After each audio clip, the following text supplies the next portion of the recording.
Good morning, everyone. Welcome to our morning devotional. My name's Julian. I'm going to continue leading us through 2 Corinthians 10 this morning as we work on our way through 2 Corinthians. I'm going to save a prayer for the end. I'm going to jump straight in today because I think there's some important things I'd like to cover. So 2 Corinthians 10 verses 12 to 14. Is everybody ready? So Paul writes, "Oh, don't worry.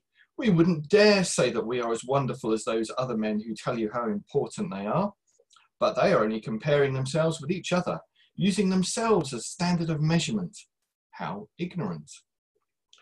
We will not boast about the things done outside our area of authority.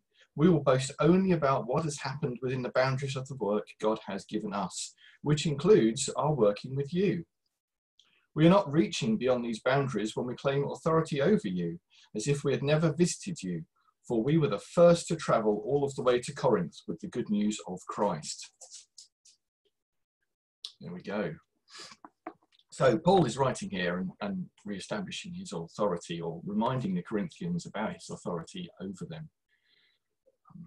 Now remember, we can read in Acts how Paul was sent to Corinth, and he founded the church there. And then he's been trying to lead this church on and off since. He's been trying to help the leaders, and sometimes it's been tricky and they've not wanted his help, and sometimes it's been tricky and it would appear they've taken some of his help and advice.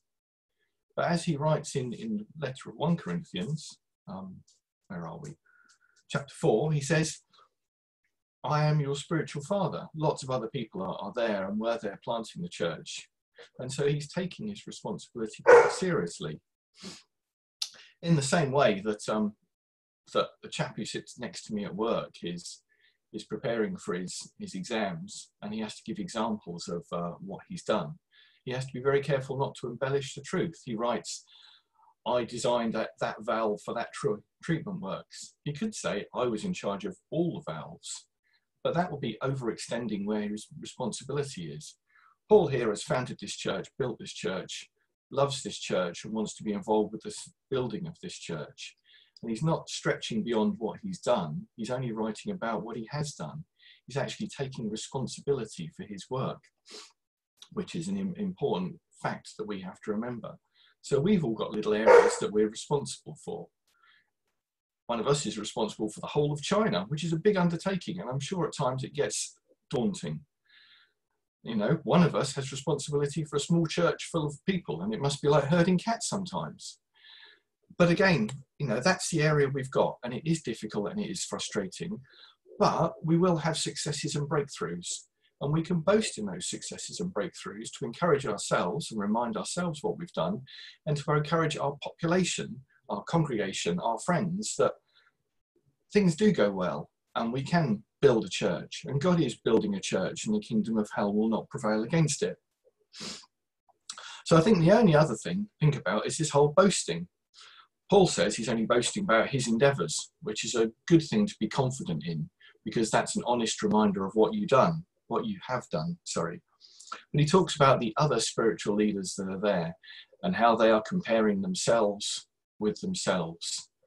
Now, if I'm the yardstick by which I measure everyone else, then clearly I'm the best and everyone else is faulty.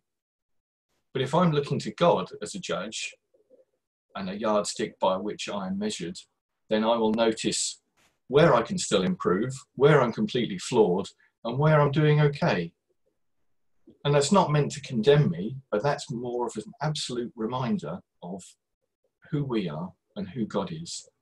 And that's kind of meant as an encouragement, because at the end of the day, we're in this situation where we are in a church with a relationship with God, because God loved us so much that he sent his son.